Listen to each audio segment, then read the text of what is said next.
Bismillah abdi ngawitan ngarangkai ieu syair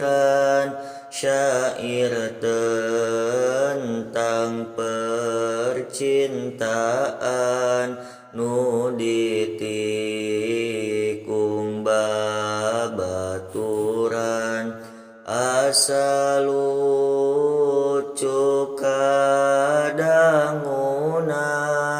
kisah cinta nu waasna hubungan nu tos lamina kudu pisah di akhirna kunaon atuh anjeunna tega nikung ka kaula demi kahiji wanoja nu tos gaduh pasangana. Mungkin anjeunna teu suka ningal abdi bahagia, makana anjeunna tega nikung si teteh kaula. Padahal atuh nyarios anjeun ka abdi wawartos, mungkin abdi bakal mundur mesti manah milu ancur.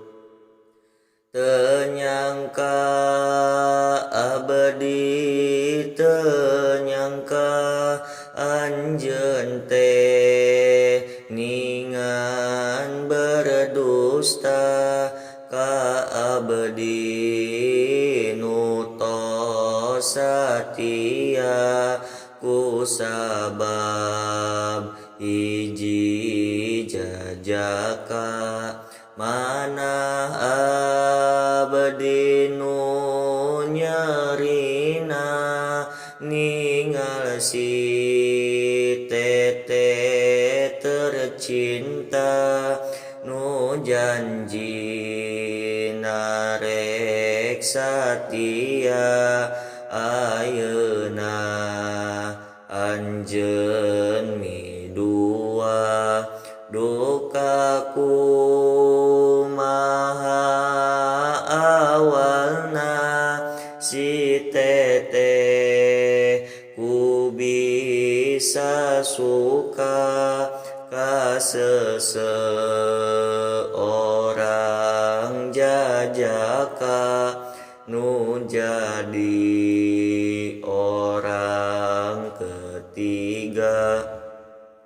Anu nyieun manah belah sanes hubungan papisah, tapi nu dipikanya